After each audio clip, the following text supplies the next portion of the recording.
একসময়ের জমজমাট বইয়ের বাজার এখন অনেকটাই নিস্তেজ। পাঠকরা আগের মতো আর বাজারে এসে বই কিনছেন না, সেই জায়গা দখল করে নিচ্ছে অনলাইন বই বিক্রির মাধ্যমগুলো। অনলাইনের এক ক্লিকে বিক্রি হচ্ছে হাজার কপি বই। বইয়ের বাজারে যেন চলছে সময়ের এক অদ্ভুত দ্বন্দ্ব। দেশজুড়ে জনপ্রিয় হয়ে উঠেছে অনলাইন বুকশপগুলো। ঘরে বসেই পাঠকের হাতে পৌঁছে যাচ্ছে পছন্দের বই। ডিসকাউন্ট, ফ্রি ডেলিভারি ও সহজ অর্ডারের সুবিধা পাচ্ছেন ক্রেতারা। বর্তমান সময়ে যেটা হয়েছে আর কি, যে পিডিএফগুলো হচ্ছে অনলাইনে অনেক বেশি পাওয়া যায়, ফলে হচ্ছে আমরা ইজিলি পিক আপ করতে পারি। আর হার্ড বইয়ের যেটা সুবিধা, সেটা হচ্ছে যে হার্ড বইয়ে হচ্ছে এটার আলাদা একটা মূল্য আছে। এখানে আমাদের পড়তে অনেকক্ষণ আমরা সুবিধা বোধ করি আর কি, যে দেখা যায় যে বিরক্ত হয় না। আমার কাছে মনে হয় অনলাইনে বই কেনাটা আর কি সুবিধাজনক। বিকজ ধরেন যে অনেক মানুষ ধরেন যে ঢাকার বাইরে থাকে, তো সেই ক্ষেত্রে ধরেন যে তারা অনলাইনে বই কেনার মাধ্যমে ধরেন যে তারা ঢাকার বাইরে পেয়ে যাচ্ছে। রাজধানীর বিভিন্ন বইয়ের দোকান ঘুরে দেখা গেছে বিক্রি না থাকায় অনেকেই সময় কাটাচ্ছেন মোবাইল গেমসে। কেউ দোকানেই ঘুমাচ্ছেন দিনের বেলায়। এমন চিত্র এখন অফলাইনে। বইয়ের দোকানে যেন পাঠকের পদচারণা একেবারেই কম। তবে বেলা বাড়ার সাথে সাথে ক্রেতা বাড়লেও বিক্রি হচ্ছে নামেমাত্র কিছু বই। আগে সকালে 10টার মধ্যে 1010 বিক্রি করে দিতাম, এখন আর বনি হয় নাই।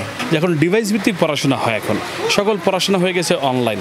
আগে যেমন একটা বই কেনার জন্য মার্কেটে অনেক স্টুডেন্টরা আসতো, ছাত্রছাত্রীরা আসতো, অনেক রেয়ার বইগুলো খোঁজ করতো। এখন সেটা আর খোঁজ করে না, এখন তারা করে কি ওই ডিভাইসের মাধ্যমে, অনলাইনের মাধ্যমে পিডিএফগুলো তারা ডাউনলোড করে নেয়।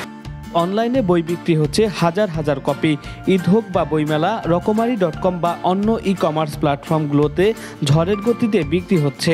বইয়ের দোকানে দেখা যায় আগের তুলনায় ক্রেতা কম, তবে বিক্রেতারাও এখন অনলাইন প্ল্যাটফর্মে বই বিক্রিতে বেশি সময় দিচ্ছেন। আমাদের আলহামদুলিল্লাহ অনলাইনে মোটামুটি ভালোই চলতেছে। আপনার 40% যাচ্ছে অনলাইনে। ক্রেতা খুবই কম আসে, বেশিরভাগই ক্রেতারা এখন বাসায় বসে নিতে চাচ্ছে আর কি। তো সেই ক্ষেত্রে আমাদেরও মোটামুটি অনলাইনেই বেশি সেল হয়। পাঠকের অভ্যাস বদলে গেছে।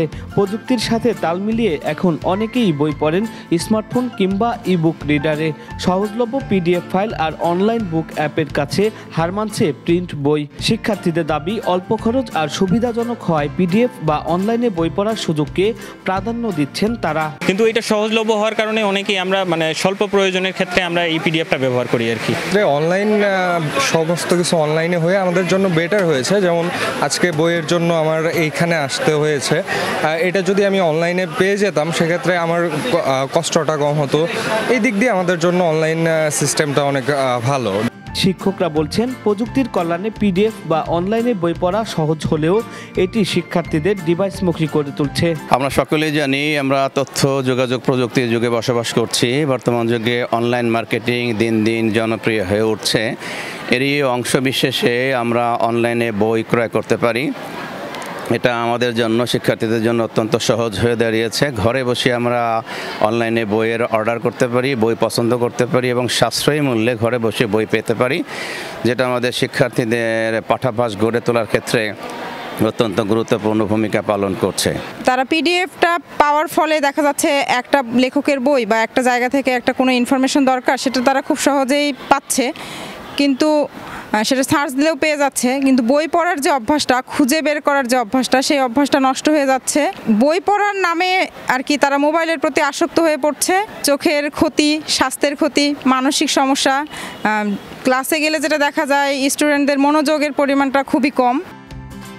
প্রযুক্তির এই সুবিধার পাশাপাশি ছোট ব্যবসায়ীদের জন্য তৈরি হচ্ছে চ্যালেঞ্জ। বিশেষ করে বই বিক্রির উপর নির্ভরশীল দোকানগুলো এখন টিকে থাকাই কঠিন বলে মনে করছেন সংশ্লিষ্টরা। এখন অনেকেই পিডিএফ বা অনলাইনে বই পড়ছেন, যা সহজ আর খরচও কম। তাই দোকানে এসে বই কেনা কমে গেছে। প্রযুক্তি সুবিধা দিচ্ছে, কিন্তু এর প্রভাব পড়ছে বইয়ের বাজারে। শামীম হোসেন শামন, ঢাকা মেইল।